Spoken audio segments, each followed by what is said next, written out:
Ci.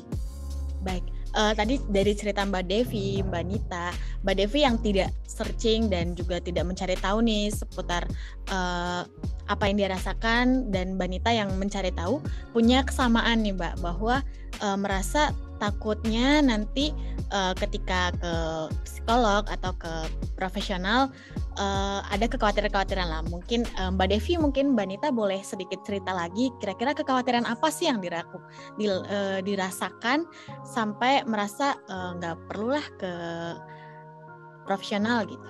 Mungkin Mbak Devi dulu. Kalau aku nggak perlu karena sudah lega pada saat aku cerita sama teman yang pertama. Dan kedua, sebenarnya aku juga mau tanya juga sih, sebenarnya lebih baik itu jika kita memiliki kesedihan itu kita menuju ke psikiater atau cukup ke teman. Kadang-kadang kan teman suka ember juga kan mulutnya, nggak menjaga rahasia kita banget, kayak gitu sih. Kalau aku mikirnya kenapa aku nggak ke psikiater, karena aku udah cukup sama teman dan juga sama aku mengadu pada saat aku beribadah, kayak gitu. Baik, kalau dari Mbak Nita, waktu itu kenapa nih akhirnya memutuskan untuk ya udah nggak usah dulu deh? Satu Mbak ya, yang tadi itu yang saya bicarakan, mental saya belum kuat untuk ke psikiater. Takutnya ternyata diagnosanya seperti apa yang saya bayangkan duluan, panjang rentetan terapinya gitu. Satu, mental saya. Kedua, mental keluarga. Kadang kan ada keluarga yang masih gak percaya, dikiranya kurang iman. Makanya jangan sering melamun biar gak sambet. Pasti udah melebar ke spiritual. Seperti itu. Nah, kenapa saya nggak ke psikolog? Karena satu, mental tadi. Kedua, karena sudah bisa nih emosinya akhir-akhir ini, tahun-tahun ini bisa dikendalikan. Nggak kayak yang tahun-tahun dulu, tahun 2019 itu beneran emosinya nggak bisa banget dikendalikan. Dikit-dikit rasanya down, dikit-dikit rasanya mau mati aja dah. Seperti itu ya. Terus paling kalau di rumah kalau udah emosi memuncak itu mandi. Kalau biasanya dengan mandi kan terasa beban pikiran, beban semuanya di pundak ini luntur gitu aja, ngalir gitu aja. Atau biasanya lihat film kesukaan, dengerin musik, atau cuman butuh pelukan sama butuh satu orang aja pendengar curhatan doang Mbak. Curhat semuanya, nangis, udah kelar gitu aja.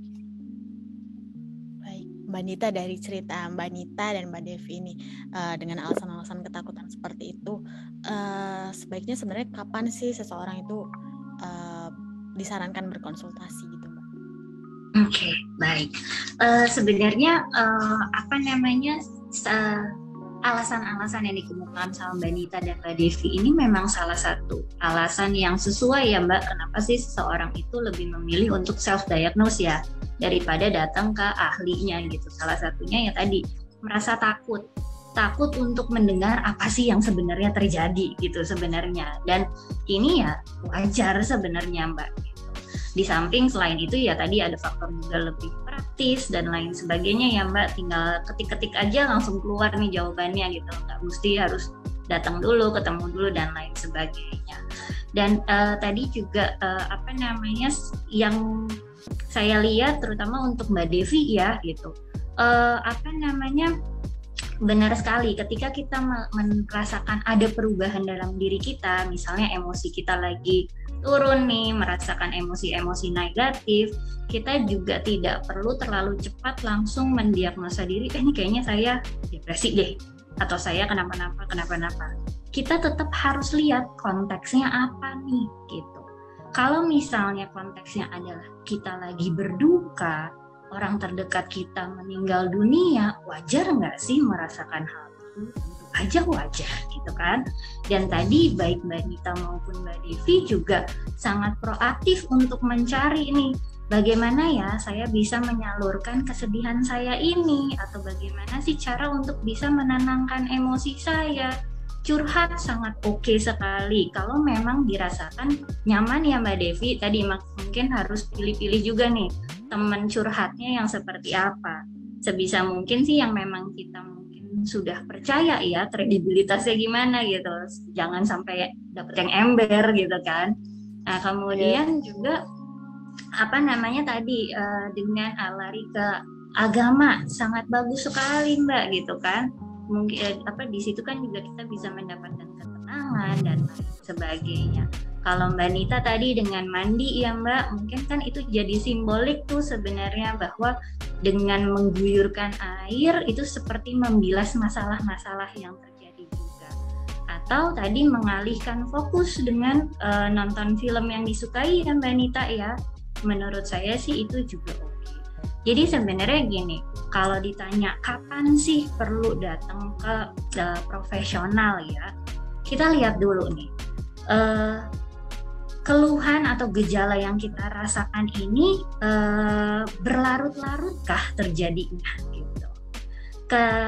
Ketika kita sudah mencoba untuk melakukan me time, atau tadi coba curhat, coba melakukan hal-hal yang kita senangi, berkurang nggak keluhannya atau gejalanya? Ketika hal-hal tersebut kok rasanya nggak ada efeknya ya, tetap aja nangis setiap hari. Kemudian juga ini padahal udah lama nih berlangsungnya nih, kok nggak ada perubahan juga ya, tetap kayak gini, dan akhirnya mengganggu kegiatan kita sehari-hari. Nah disitulah perlu untuk konsultasi lebih lanjut dengan profesional gitu Mbak. Berarti tadi ya Mbak, durasinya, terus kemudian kalau kita sudah melakukan sesuatu yang memang kita sukai tapi ternyata tidak berkurang, itu yang harusnya membuat kita mulai untuk berkonsultasi kepada ahlinya gitu ya.